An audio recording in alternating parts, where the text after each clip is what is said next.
There's an exhilarating startup culture emanating out of Mar-a-Lago, where Trump and his transition team are pulling in the best and brightest into rooms and asking them, what do you got?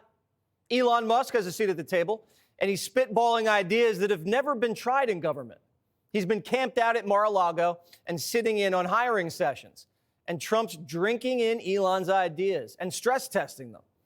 Axios says the two billionaires are fusing into a new powerful governing media paradigm.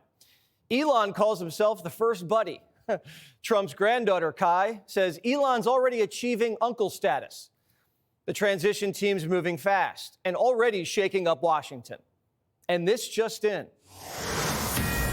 Fox News alert, Donald Trump has announced that he's nominating Fox News host Pete Hegseth to serve as Secretary of Defense. Pete's a decorated Army combat vet who did tours in Iraq and Afghanistan and has been a fierce advocate for veterans on and off the air. He's a Princeton and Harvard guy and a great husband and father and one of our favorite people here at Fox. No one loves America more than Pete, and no one will defend our interests at home and abroad with more seriousness and strength. He'll be working right alongside former Director of National Intelligence, John Ratcliffe, who has just been named CIA Director. Besides running intelligence ops, we expect Ratcliffe to facilitate the release of the government files on the JFK assassination, the Epstein case, the lab leak, Hunter Biden's sugar brother, and the Trump assassination attempts. That would rebuild trust with the American people. Although I'm not sure if we can expect full transparency from a CIA director. We'll see. And this also just in. President Trump has just announced that Elon Musk and Vivek Ramaswamy will be in charge of dismantling government bureaucracy, slashing regulations, cutting wasteful spending, and just restructuring bloated agencies. These two will lead the Department of Government Efficiency, DOGE, D-O-G-E. Trump likens it to the Manhattan Project, which will make the government leaner and more effective in order to better serve the American people. The government's long been an orgy of fraud and abuse, and Trump promises that although it'll send shockwaves through D.C., it'll ultimately be a gift to the American people on our 250th birthday, which we'll be celebrating in 2026. South Dakota Governor Kristi Noem has been tapped to be Secretary of Homeland Security. Thank God Mayorkas is gone. This is a big job for Governor Noem. She'll oversee the Secret Service, FEMA, Border Patrol, and ICE. That's a lot of bureaucracy to wrap your arms around. Bureaucracy with a lot of problems. She'll have her work cut out for her. Former Arkansas Governor Mike Huckabee has just been named ambassador to Israel. Not Jewish, but close enough. We're still waiting for Trump to name his Attorney General, Treasury Secretary, Press Secretary, and Health and Human Services person. We're wondering where RFK Jr. is going to land, along with Tulsi Gabbard. As Trump picks his cabinet, the world is watching. Iran has done a 180. The mullahs are saying, President Trump, sorry we tried to kill you. Let's make peace. And the president of South Korea is practicing his golf swing for the first time in 8 years. He's expecting to play a few rounds with 47. Oh, and the media is in full retreat. Reports say CNN's going to be axing top stars and making others take pay cuts. Chris Wallace just resigned from CNN out of the blue. Comcast has been thinking of spinning off and selling MSNBC, and we all know what's going on at the Washington Post. Oh, and Mark Cuban just got caught deleting all of his pro-Harris tweets, like no one would notice. Every Democrat's trying to wipe away any fingerprints they've left on this campaign. The Obamas are coming out and saying it wasn't our idea to put Kamala in. We wanted a primary. Blame the Biden people.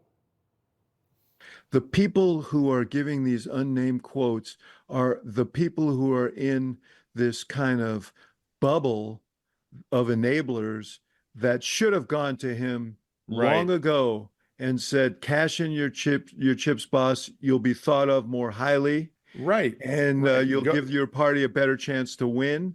But they are all, holding hands in this circle of denial. No, they were part of the cover-up. If he had walked away, it would have been country over self. I think people would have admired him for it. And it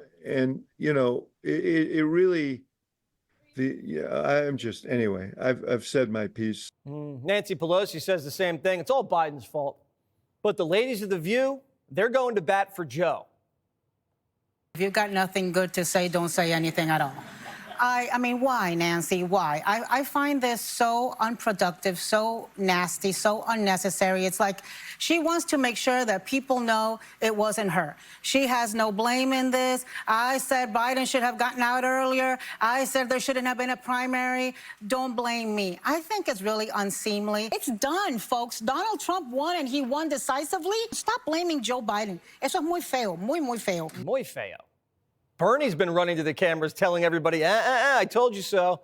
And now AOC's backing him up. She's calling Kamala fake. Personally, I don't. I think that a lot of voters really don't like fake people, and they're sick and tired of fake politicians. And so what I actually think is worse is saying something you don't believe. And then you lose an election, and then the next day you say all that stuff was wrong. I actually think what people are more upset about is someone was doing something they didn't believe and just saying something. Like, if you actually weren't about that life, why did you campaign as though you were? Everyone's running away from Harris. And why wouldn't they? She burned them for $1 billion and wasn't even close. Her campaign looks like one big fat money laundering operation. She was shaking down billionaires to pay millionaires.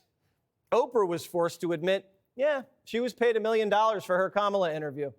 She says, I did not take any personal fee. However, the people who worked on that production needed to be paid and were. End of story. She's not the only one.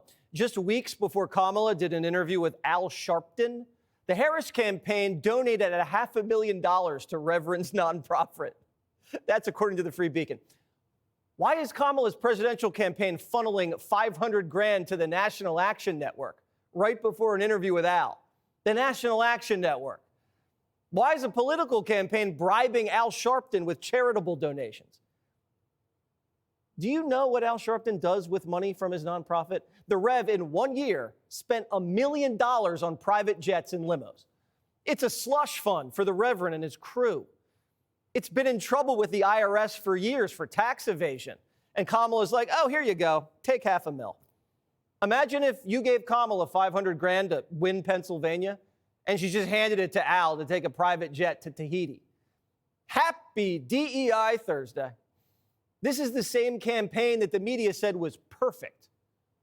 Kamala Harris ran basically a flawless campaign. I think because she ran an incredible campaign, it's been very telling about who we are. She ran a flawless campaign, and I maintain that. This really was an historic, flawlessly run campaign. I mean, it was flawless if you were Al Sharpton. But the Raging Cajun, he's had it up to here, and wants the entire Democrat establishment to just do a walk of shame out of Washington and repent for their sins. Justify what you did wrong and tell us what you're going to do different, because what you've done ain't worth all right? Get your head around that. In all of the Washington-based Democrats farting around, going to wine and cheese parties and talking about how misogynistic race, get your ass out of Washington and go work on a 2026 campaign and do penance to make up for your goddamn arrogance and stupidity. All the Democrats can now do is just pray for the second coming. Hopefully for them, another Messiah just mysteriously appears out of Hawaii. Click here to subscribe to the Fox News YouTube page to catch our hottest interviews and most compelling analysis. You won't get it anywhere else.